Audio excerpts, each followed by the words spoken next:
오늘 주시는 말씀은 전도서 4장 13절부터 5장 7절까지 말씀입니다.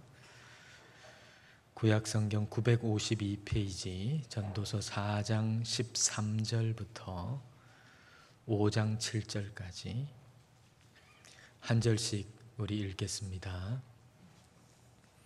가난하여도 지혜로운 젊은이가 늙고 둔하여 경고를 더 받을 줄 모르는 왕보다 나으니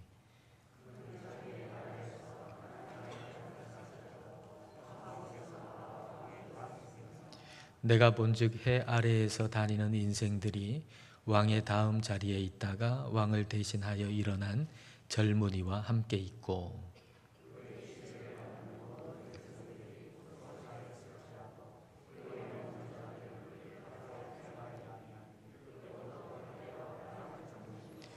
너는 하나님의 집에 들어갈 때에 내 발을 삼갈지어다. 가까이 하여 말씀을 듣는 것이 우매한 자들이 제물 드리는 것보다 나으니 그들은 악을 행하면서도 깨닫지 못함이니라.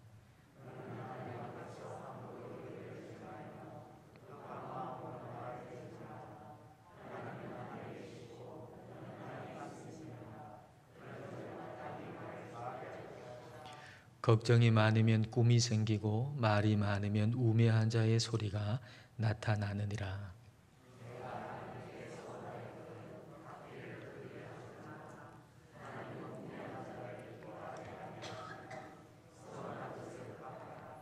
서원하고 갚지 아니하는 것보다 서원하지 아니하는 것이 더 나으니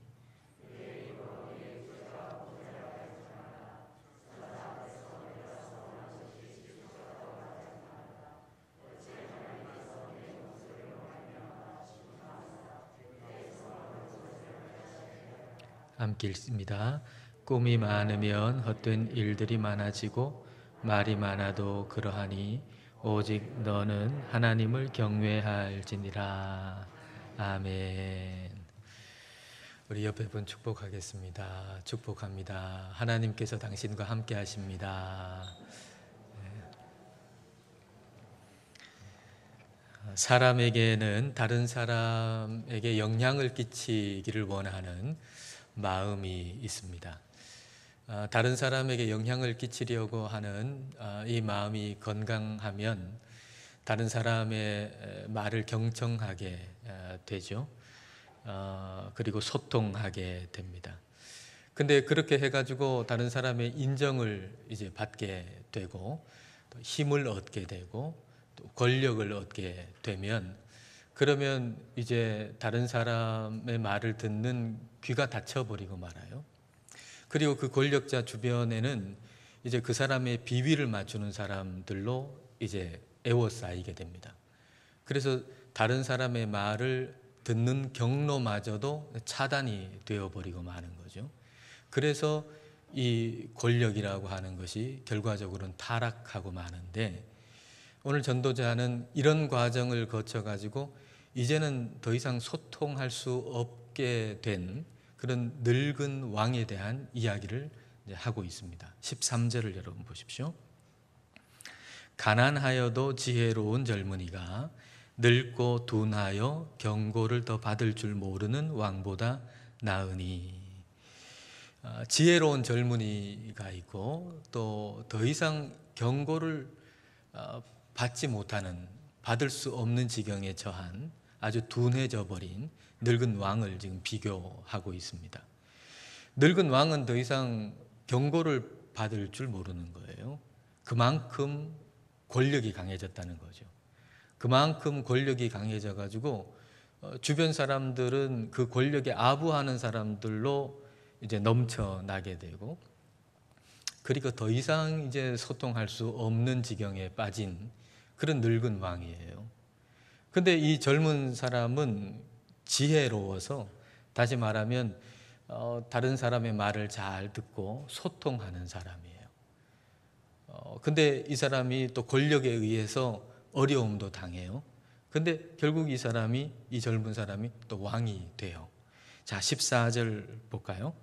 그는 자기의 나라에서 가난하게 태어났을지라도 감옥에서 나와 왕이 되었음이니라. 늙은 왕 다음으로 이 젊은 왕이 참 소통을 잘하는 사람이 왕이 되니까 사람들의 그 관심과 이목이 다 그 젊은 왕한테 다 쏠리잖아요. 그러니까 15절 보세요. 그러니까 어떤가? 내가 본즉 해 아래에서 다니는 인생들이 왕의 다음 자리에 있다가 왕을 대신하여 일어난 젊은이와 함께 있고, 한 왕은 이제 늙어가지고 이제 가고, 그리고 이제 한 젊은 왕이 새로 그 왕의 후임 왕이 됐는데, 그러니까 모든 사람들이 그를 칭송하고 또 그를 바라보고 또 그렇게 하는 거예요.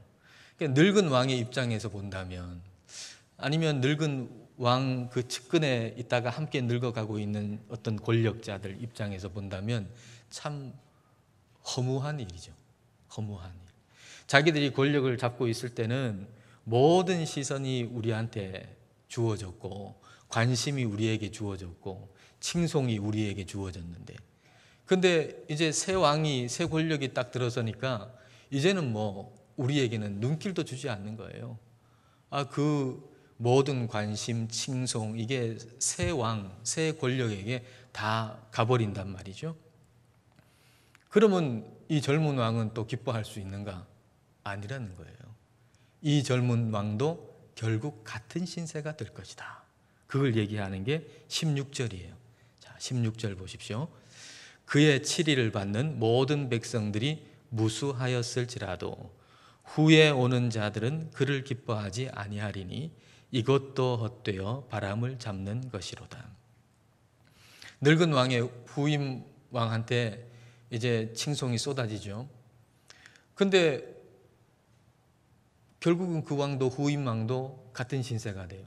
그 후임 왕의 후임 왕이 올라오면, 그러면 결국은 후임 왕의 후임 왕한테 모든 관심이 다 쏠리고, 또 그 권력은 또 아무것도 아니에요. 인기는 아무것도 아니에요. 그러니까 권력과 인기가 이렇다는 거예요. 권력이나 인기라고 하는 거 대단한 것 같지만은 순식간에 가버려요. 대단한 것 같지만은, 이게 나한테 주어지는 권력과 인기가 엄청나게 대단한 것 같지만 순식간에 저 사람한테 가버려요. 또 그 권력과 인기를 받은 사람은 또 대단해진 것 같지만 순식간에 또 다른 사람한테 꼭 가버려요. 이게 권력과 인기라는 거예요. 그러니까 조금 권력이 생기고 그리고 인기가 생긴다고 해가지고 너무 힘주지 마라. 좀 인기 생기고 권력이 생긴다고 해가지고 교만해지지 말아라. 그 말씀 하시고 계신 거죠. 내가 누군가라고 하는 걸 결정하는 것은 인기와 권력이 아니라는 거예요. 인기 얻고 권력을 얻으면 마치 그 권력이, 그 자리가, 그 인기가 그게 나인 것처럼 그렇게 생각하지 말라는 거예요. 내 삶의 태도를 결정하는 것이 인기나 권력이 되어서는 안 된다는 겁니다. 근데 그런 잘못을 우리가 많이 범하죠. 좀 인기를 누리고 권력을 좀 누리게 되면 조금이라도 뭐 어떤 힘이 생기면 말입니다. 뭐 어마어마한 권력이 아닐지라도 조금이라도 뭐 좀 힘이 생기고 조금이라도 뭐가 주어지면 우리는 예배당 올 때도 아주 뭐 어깨에 힘을 주고 들어와요. 근데 그거 없어지고 아주 또 바닥에 내려가면 또 예배당 올 때 또 아주 뭐 움츠리면서 또 예배당에 온단 말이에요. 그러면 그건 뭐예요? 우리의 태도를 결정하는 게 뭐란 얘기죠? 심지어는 하나님 앞에 예배하러 오는 태도를 결정하는 것도 세상의 인기와 권력이라는 얘기 아닙니까? 내 삶의 태도를 결정하는 것이 이 세상의 권력이나 힘, 인기, 이게 내 태도를 결정하는 것이 되어버리잖아요. 근데 그렇게 하지 말라는 말씀을 하고 계신 거예요. 그럼 5장 1절을 보십시오. 이게 이제 우리 성경에는 5장 1절로 되어 있지만은 히브리 성경은 4장 17절로 되어 있습니다. 그렇게 우리는 4장 16절로 끝나잖아요. 근데 5장 1절로 되어 있는 게 히브리 성경에는 4장 17절로 되어 있어요. 그러니까 4장 16절하고 연결해서 읽는 게 더 좋겠다 하는 그런 의미가 담겨 있죠. 자, 연결해서 4장 16절과 연결해서 5장 1절 전반절을 한번 보시면, 너는 하나님의 집에 들어갈 때에 내 발을 삼갈지어다. 하나님 집에, 성전에 들어갈 때 너의 발을 삼가라. 조심해서 들어가라, 그 말이죠. 지금 네가 하나님 앞에 가는 한 피조물인데, 근데 네가 하나님 앞에 지금 나아가는 한 피조물로서 조심스럽게 발걸음을 옮겨서 하나님 앞에 가라, 그런 얘기입니다. 너의 태도를 결정하는 건 하나님이 누구시냐라는 것이 되어야지, 내게 주어진 권력이나 인기, 이게 너의 태도를 결정하면 안 된다, 그런 얘기죠. 근데 이 전도자인 솔로몬이 그런 실수를 사실은 범했잖아요. 처음에 이제 왕이 되고 그 다음에 성전을 지었지 않습니까? 그 성전을 짓고 나서는 얼마나 겸손했습니까? 그리고 그 성전에 들어갈 때에는 하나님, 온 세상을 만드신 하나님 앞에 한 피조물로서 그 성전에 들어갈 때 하나님 앞에 들어간다라고 하는 그 마음으로, 겸손한 마음으로 그렇게 성전에 조심조심 겸손하게 이렇게 들어갔는데, 근데 이제 시간이 지나가지고 권력이 더 많이 생기고 힘이 더 많이 생기니까 이제는 그 성전에 들어갈 때에도 이제 마음이 하나님 앞에 들어가는, 하나님 앞에 있는 한 피조물인 인간으로서가 아니고 내가 왕이다 하고 들어가는 거예요. 이게 솔로몬만 범하는 잘못이 아니고 대부분의 사람이 범하는 잘못인 거죠. 대부분의 사람이.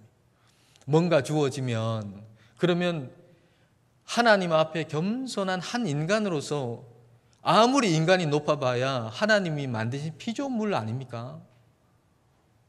뭐 그 이상이겠습니까? 아무리 잘나도, 저와 여러분이 아무리 권력이 생기고 아무리 잘났다 해도 하나님 앞에 하나님이 지으신 한 피조물이잖아요. 근데 한 피조물로서 겸손하게 하나님 앞에 들어가기보다는 내가 왕이다 이런 마음으로 들어가게 되는 거, 이게 우리가 저지르기 쉬운 잘못이라고 하는 거죠. 근데 그런 태도를 가지게 되는 거, 이 세상의 인기나 이 세상의 권력이나 그게 내가 예배하는 태도를 바꾸고 또 내가 살아가는 삶의 태도를 바꾸는 그런 사람을 전도자는 우매한 자다라고 지금 부르고 있어요. 자, 5장 1절 다시 보십시오. 5장 1절, 너는 하나님의 집에 들어갈 때에 내 발을 삼갈지어다. 가까이 하여 말씀을 듣는 것이 우매한 자들이 제물 드리는 것보다 나으니 그들은 악을 행하면서도 깨닫지 못함이니라. 우매한 자들이 악을 행하면서도 깨닫지 못한대요. 근데 이 우매한 자들이 악을 행하면서도 깨닫지 못한다. 그럴 때 그 악이라고 하는 것에는 뭐가 포함되어 있냐면 하나님께 제물을 드리는 것도 포함되어 있어요. 하나님께 제물을 드리는 게 그게 악이래요. 우매한 자가 하나님한테 제물을 드리는 거. 그러니까 이게 하나님 앞에 예배를 드리는 거잖아요. 말하자면 하나님 앞에 양을 드리고 소를 드리고 제물을 드리는 것이 이게 악한 거래요. 왜 악한 걸까요, 이게? 그 이유는 뭘까요? 만약에 이 사람이 하나님께 양을 드리고 소를 드릴 때 그 죄 사함을 받는, 하나님이 나를 용서해 주시고 내게 은혜를 베풀어 주시고 그 하나님의 은혜를 생각하면서 그렇게 한다면 이건 문제 없죠.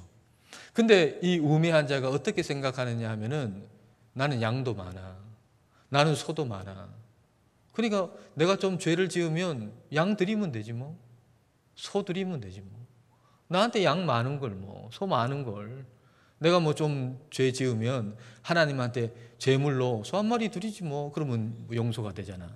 양 한 마리 드리면 그럼 용서가 되잖아. 그러니까 하나님 앞에 예배 드리는 예배의 태도가 뭐로 결정이 나는 겁니까? 나한테 양소가 많다는 거. 나의 소유가 하나님께 드리는 예배의 태도를 결정해버린다는 거예요. 이게 우매한 자라는 거예요. 우리가 하나님 앞에 예배를 드리는데 내가 가지고 있는 어떤 내가 가지고 있는 어떤 인기, 내가 가지고 있는 어떤 권력, 그게 하나님 앞에 드리는 예배의 태도를 결정한다면 그 사람이 우매자이다라는 겁니다. 겉으로 볼 때는 하나님을 참 예배 드리는 것 같지만 그게 아니라 그 재물을 드리면서도 악을 행하는 우매자다. 그 말씀을 해주시고 계신 거예요. 이 세상에 유한한 것이 우리의 태도, 예배 드리는 태도, 또 우리의 삶의 태도를 결정하게 해서는 안 됩니다. 우리의 태도를 결정하게 하는 것은 하나님의 말씀이어야 해요. 하나님이어야 해요. 하나님이 내 앞에 계시다는 것. 이게 우리의 태도를 결정하게 해야 됩니다. 이제 어떤 분하고 얼마 전에 전화통화로 이렇게 통화하면서 이야기를 나누는 가운데 이런 얘기를 들었어요. 이분이 말하자면 소위 상류계층에 대해서 좀 아시는 분이에요. 근데 이제 이분의 아는 분이 돈을 어마어마하게 벌었나 봐요. 어마어마하게 인기를 얻고 어마어마하게 돈을 벌었나 봐요. 그래서 서울의 한남동에 있는 어느 아파트로 들어갔대요. 근데 그 아파트가 어떤 아파트인가 하면 방탄소년단이 살고 있는 아파트예요. 서울에서도 가장 비싼 아파트, 한남동에 있답니다. 이분한테 처음 들었어요. 한남동에 서울에서도 제일 비싼 아파트, 그 유명한 방탄소년단이 살고 있다는 아파트, 거기에 이분이 들어간 거예요.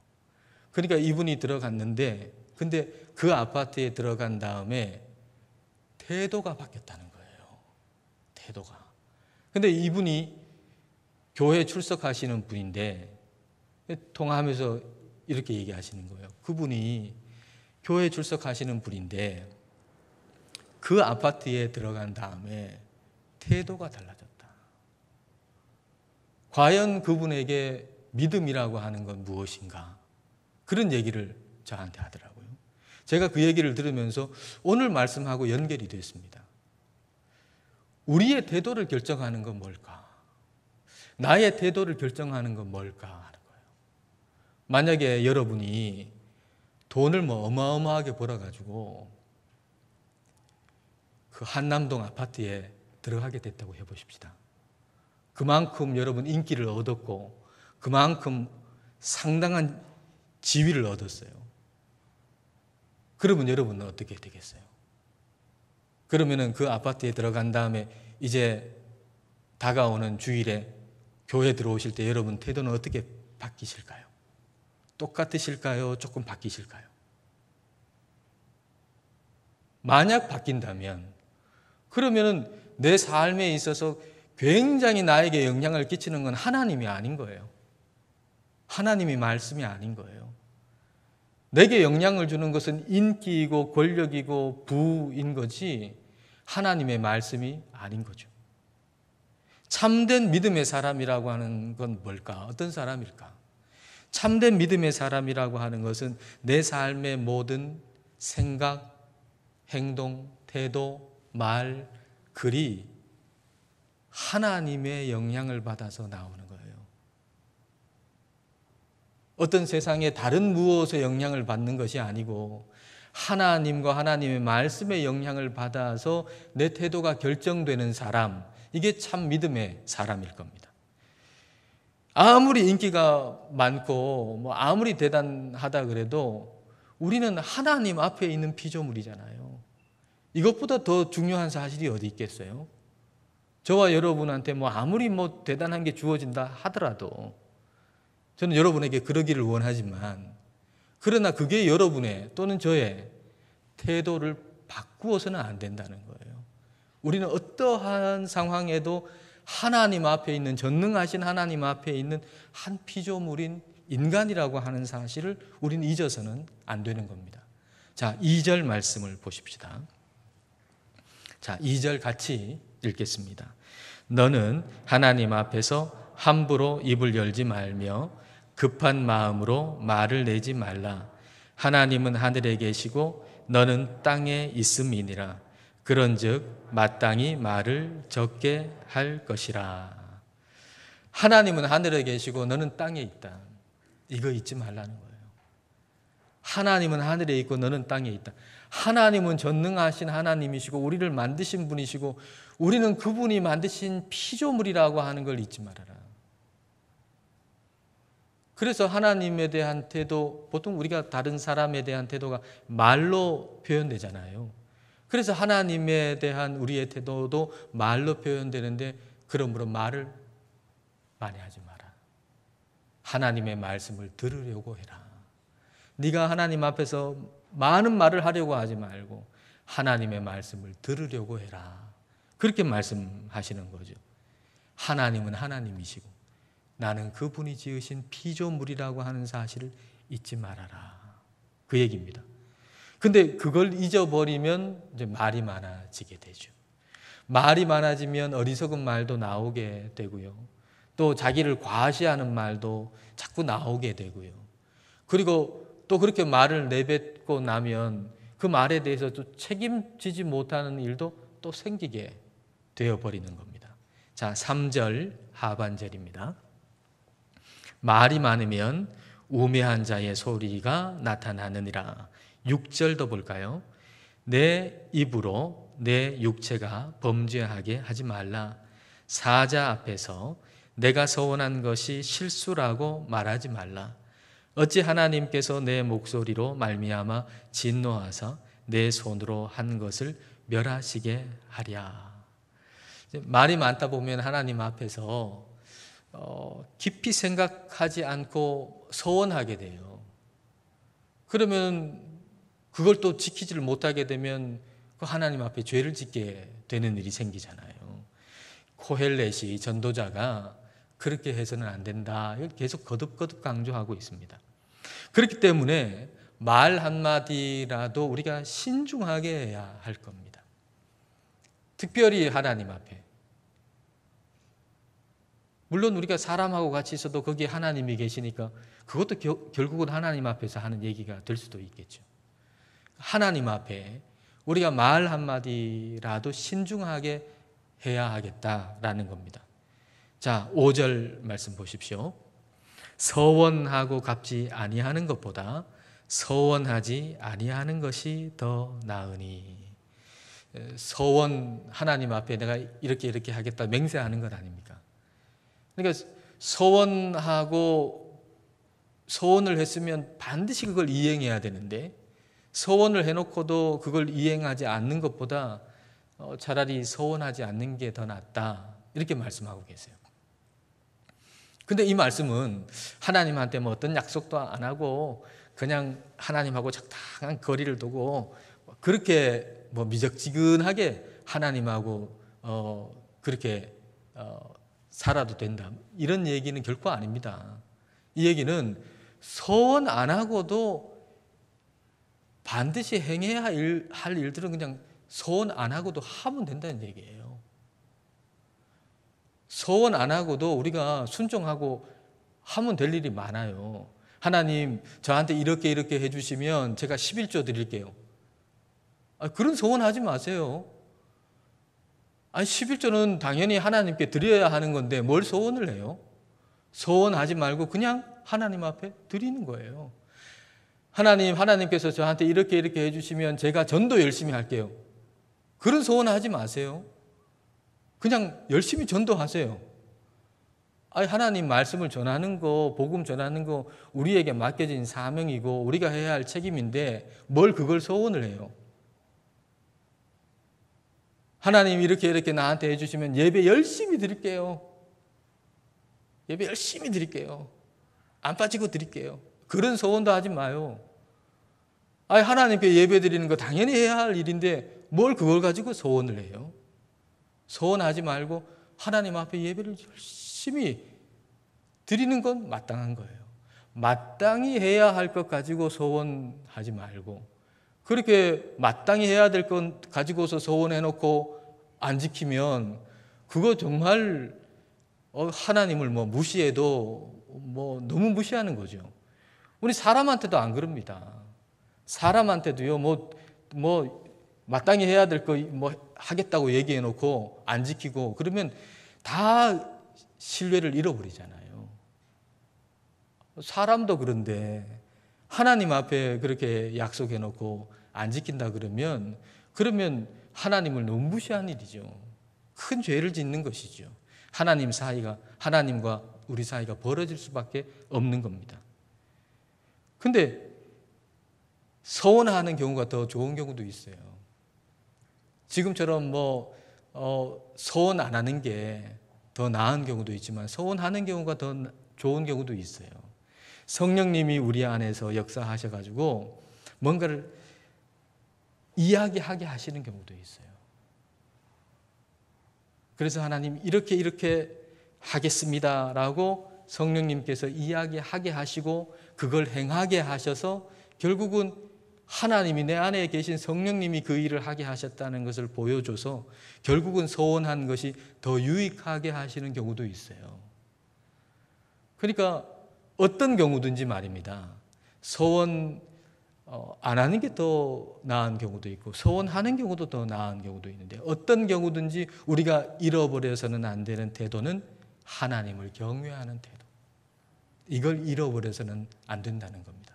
자, 7절 하반절입니다. 자, 오늘 주시는 핵심 메시지라고 할 수 있습니다. 자, 같이 읽어볼까요? 오직 너는 하나님을 경외할지니라. 우리에게 가장 가치 있는 게 뭔가? 우리에게 가장 가치 있는 것은 권력도 아니고 인기도 아니에요. 하나님을 경외하는 거예요. 우리의 삶에 가장 가치 있는 것은 하나님을 경외하는 것. 저와 여러분이 하나님을 경외하고 있다면 그럼 우리는 가장 중요한 걸 잃어버리지 않았어요. 하나님을 경외하는 것이야말로 우리에게 가장 중요한 것이에요. 하나님을 경외한다는 건 뭔가? 하나님의 말씀이 내 태도를 결정하게 하는 것. 이게 하나님을 경외하는 거예요. 세상의 권력과 인기가 내 태도를 결정하게 하지 않는 것. 여러분이 무슨 대단히 큰 회사에 가가지고 일을 하고 있는 것이 여러분의 태도를 결정하게 하지 않는 것. 조그만 회사에서 일하는 거, 그게 여러분의 태도를 결정하게 하지 않는 것. 아주 사람들이 알아주는 대단한 대학에 들어간 것이 여러분의 태도를 결정하게 하지 않는 것. 사람들이 알아주지도 않고 시시하다고 생각하는 그 대학에 들어가서 공부하고 있는 것, 그게 여러분의 태도를 결정하게 하지 않는 것. 여러분에게 주어지는 인기가 여러분의 태도를 결정하게 하지 아니하고 또 인기가 없어지는 것 역시도 여러분의 태도를 결정하게 하지 아니하고 오직 하나님의 말씀이 내 태도를 결정하게 하는 것. 이게 하나님을 경외하는 거예요. 유한하고 물거품처럼 없어질 것들, 권력이든지 인기든지 유한하고 물거품처럼 없어질 것들이 나의 태도를 결정하도록 놓아두지 아니하고 하나님의 말씀이 내 태도를 결정하게 하는 삶, 하나님을 경외하는 삶 살아가시는 우리 모두가 되시기를 축복합니다.